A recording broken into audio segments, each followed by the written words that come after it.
this week I've discovered these two fragrances that I've fallen in love with, and they are Bloom Ambrosia de Fiori and Nomade Absolu de Parfum. So first, I would talk about Bloom Ambrosia de Fiori first.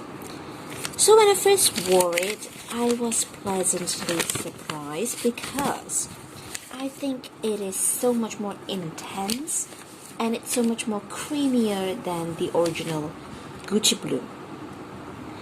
The beginning was really quite intoxicating for me because I do get that luxurious tuberose scent with honeysuckle. Honeysuckle here really adds a tiny tinge of honey, almost sparkling quality and sweetness into the beginning stage of this Bloom Ambrosia. I think this is the stage that I enjoyed the most because the nuances of honey mixed together with the white floral tuberose.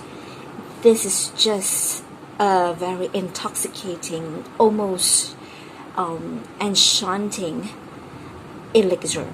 Yes, it feels like a very precious elixir. And then the fragrance starts to dry down. In the middle stage here, I don't really get honeysuckle anymore.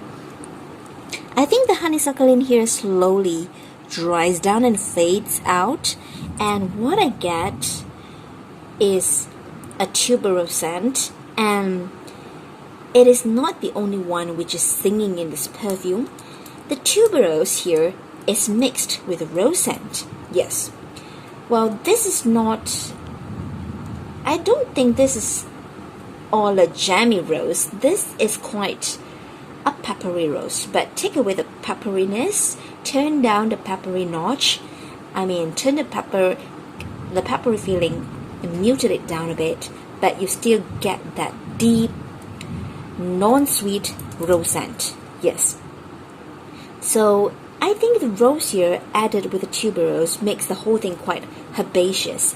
So imagine from the first sweet honeysuckleish, honeyed tuberose, very rich, very creamy. It dries down to a drier side of tuberose mixed with the rose scent, which is almost herbaceous. However, the fragrance does not disappoint. It slowly dries down and evolves with another note, which is the orris root, which makes the whole fragrance quite buttery. I have to say that I am amazed because I didn't know that. Previously I haven't felt this way before about tuberose scent when it is mixed with the orris root, making it very buttery and almost, yes, like I said just now, it's almost like a buttery elixir. Yeah, it has that quality like a runny, smooth, watery quality, but yet it's thick. It's thickened with a little bit of sweetness in the beginning, and it's thickened with the rose in the middle stage, and it's thickened with the orris root at the end. It's totally mind-blowing. I really like it. Well, it's quite impressive for the longevity as well, because I do get about 8 hours out of this. Imagine this. This is just a small vial, and I can't imagine if I spray from the bottle.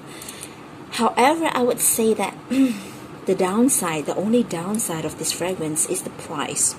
It is really quite pricey for a Bloom flanker. It's really pricey. I think it's the priciest, it's the most expensive out of this line. I'm not quite sure if I would get my hands on this one. I'm not really sure. I'm trying to find a perfect tuberose scent, and this is near to perfection. But because of the price point, I'm not sure if I'm ready to commit to that much of money and to that much of amount of perfume. Well, enough of Bloom. So I would like to draw some conclusion about this fragrance again. Bloom. It is intoxicating and it's creamy.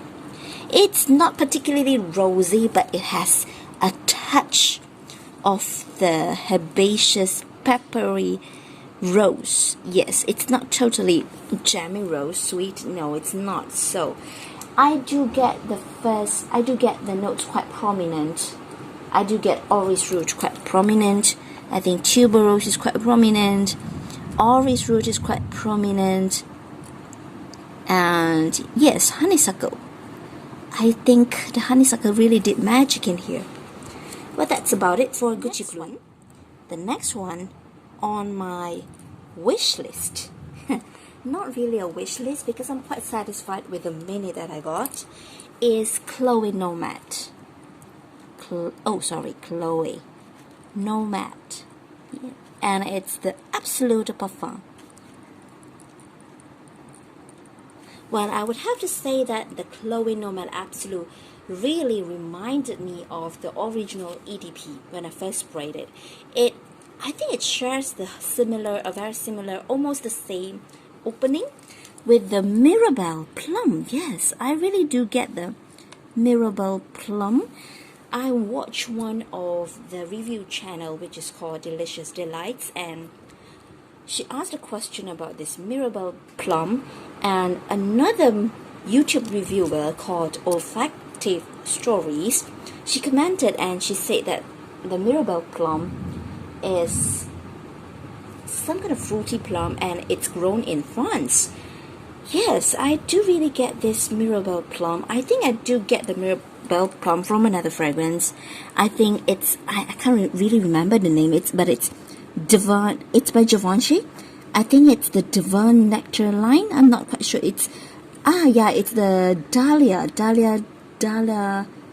Divine La Dahlia, or I'm not really sure. But it's the Nectar one, the one in the yellow bottle. Yes, I do get the Mirabelle Plum very prominently in that fragrance, and that is the fragrance that introduced me to this note, the Mirabelle Plum. And then I encountered this note again in Nomade. Coming back to my story here, the Nomade Chloe Absolu de Parfum. Yes, the beginning really reminded me of the original EDP and the Mirabelle Plum. I'm not sure about Oak Moss because from Fragrantica, Oak Moss is supposed to be some kind of foresty, wet, something. But, well, I really don't get any dryness from this fragrance. It's quite wet. But foresty, I'm not quite sure about foresty, about it being foresty or green. Not really sure about that. But it's definitely some kind of smell that is very different from any other fragrances that I've tried. Yes, this Nomade is really distinguishable. I think it really does have a very distinguishable identity and a scent profile. And other than the Mirabelle, if that smell that I get is really the oak moss, I think I would recognize it. Yes, I think I would recognize that scent whenever I smell this again, really, because it's really, I would say it's really unusual. It's really not like what I smelled before. Yeah. And other than the oak moss, I would say that other than the oak moss and the Mirabelle Plum, I think the sandalwood, yes, this fragrance, this Absolu de Parfum, is definitely woodier than the original EDP. The original EDP seems to be more fruity. It's fruitier, it's more cheerful, it's more upbeat, it's more lively. But the Absolu de Parfum has a deeper undertone of woodiness. Yes, I think that is the only difference here. Well, the thing that surprises me nonetheless is the throw of this fragrance. I thought that it's quiet, but you know what? I walked into a classroom full of students after wearing this fragrance, and the girls commented that they smell some kind of fruity smell. Yeah, I think, yes, the throw of the sillage is not to be dismissed, and the smell of that plummy, fruity note should not be dismissed as well. Okay, so how do I like this one? I really like it. I think it's very distinguishable. I think the Nomade line is the Chloe. It's one of the lines that are released by Chloe that I really like. And it's one of the very recognizable kind of smell. It could be very signature scent worthy. But I'm glad that I just got a mini. I am not ready to spend tons of money on this one because it's just so similar to the...